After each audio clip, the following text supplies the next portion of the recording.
પૈસા આપો એને ખાવાના.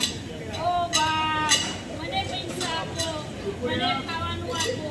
ઓ બાપ.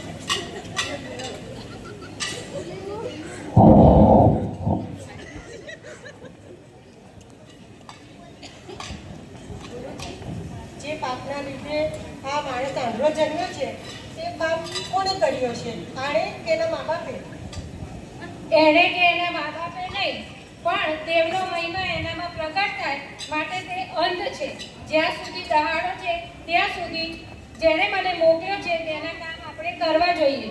જ્યારે રાત થાય છે ત્યારે કોઈનાથી કંઈ પણ કામ થઈ શકતું નથી. આમ કહી ઈસુ આમ કહીને ભોંય પર કાદવ બનાવી તે કાદવ આંધળાની જ્યારે આંખ હું પર જગતમાં ચોપડ્યો. છું ત્યારે હું જગતનો પ્રકાશ છું.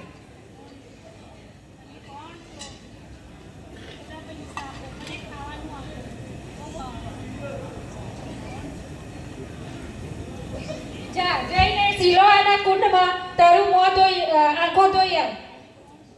આંધળો ભિખારી ત્યાં ગયો અને આંખો ધોઈ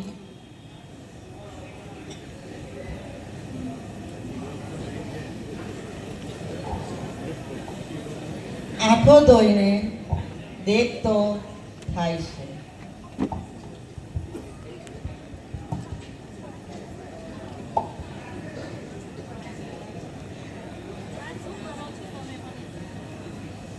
એમ આંખો મારી દોડાવો છો.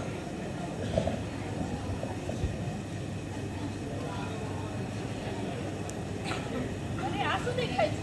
અરે આ તો બધું અજવાળું લાગે છે. હું તો દેખતો થઈ ગયો. ઓ મને તો દેખાય છે, મને તો સગુણ દેખાય છે. હું બધાને જોઈ શકું છું. હા, મને કોણે દેખતો કર્યો? હું જોઈ શકું છું. જુઓ જુઓ, તમને બધાને હું જોઈ શકું છું.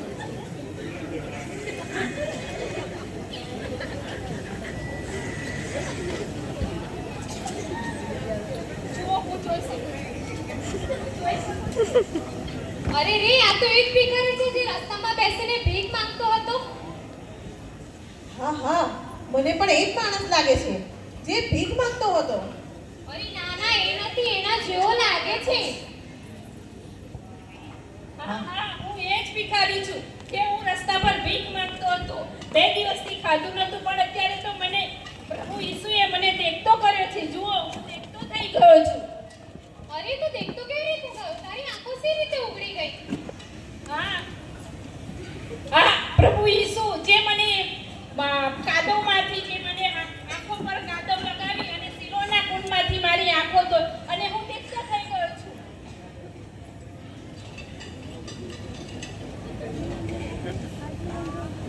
જે અગાઉ આંધળો હતો તેને લોકો ફરોશીઓ પાસે લઈ ગયા. હવે જે દિવસે આ ચમત્કાર કર્યો તે દિવસે વિશ્રામવાર હતો. પેલું તમે મને કઈ લઈ જાઓ છો? આપણે ફરોશીના અધિકારીઓ સાથે જવાનું છે. એમની પાસે શું છે?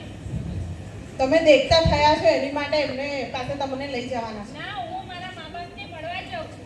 પહેલા આપણે એમને મળી લઈએ, પછી તમારા મા બાપને બોલાવશે. અરે તું સી રીતે દેખતો થયો? સિલોના કુંડના પાણી એમાંથી હું દેખતો થઈ ગયો.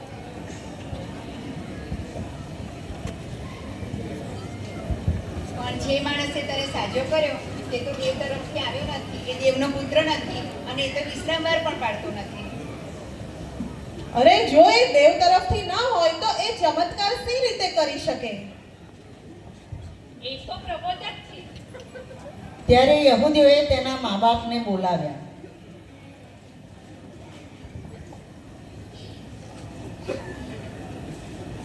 સાંભળો સાંભળો, તમારી માટે ખુશખબરી છે.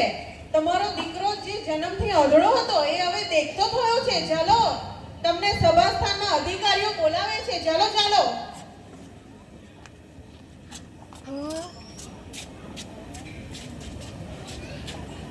તું કહે છે એ માણસ વિશે? એ માણસ કોણ છે? તે પ્રભુ હા, એ પ્રભુ ઈસુ ખ્રિસ્ત છે, જેમણે મને કાદવ લગાવી અને આંખો પરથી સિલોના પાણીમાં કુંડમાંથી મને આંખો તોડાઈ અને હું સાજો થઈ ગયો. મેં પહેલા તો તમને કહું છે? હા, એ અમારો દીકરો છે. એ જન્મથી આંધળો હતો, એ અમે જાણીએ છીએ, પણ આજે જે રીતે દેખતો હતો એ અમે નથી જાણતા. આ તે પુખ્ત બહેનો છે, તમે એને જ પૂછો કે એની આંખો કઈ રીતે આવે. તેના મા બાપ યહૂદીઓથી બીતા હતા, માટે તેઓએ એમ કહ્યું. યહૂદીઓએ એવો ઠરાવ કર્યો કે તે ખ્રિસ્ત છે એવું જો કોઈ કબૂલ કરે તો તેને સભાસ્થાનમાંથી કાઢી મૂકવો. શું તમે પણ ઈસુના શિષ્ય થવા માંગો છો? તું તેમની સ્તુતિ કર, તે તો પાપી માણસ છે.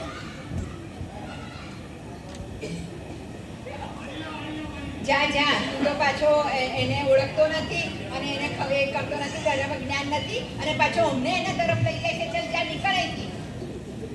આમ તેઓએ તેને કાઢી મૂક્યો અને ઈસુએ સાંભળ્યું ત્યારે તેણે તેને શોધી કાઢીને પૂછ્યું.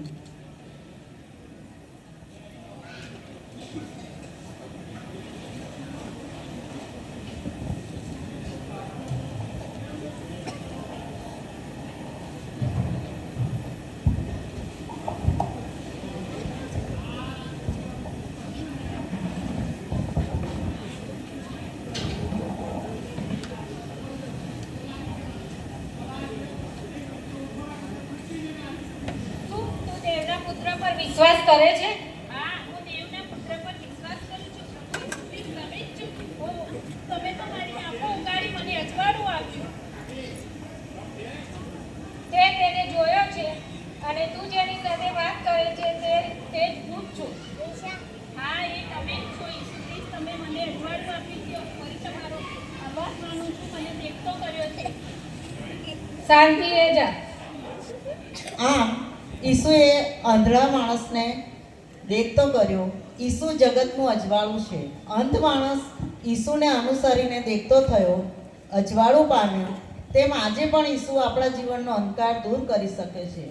જો આપણે આપણું જીવન ઈસુને સોંપીએ તો તે આપણા પાપ માફ કરીને આપણા જીવનમાં પ્રકાશ લાવે છે. પ્રભુ આ પૃથ્વી પર અજવાળું લઈને આવ્યા અને જેઓ પ્રભુને અનુસરે છે તેઓ પોતે પણ અજવાળારૂપ બની જાય છે.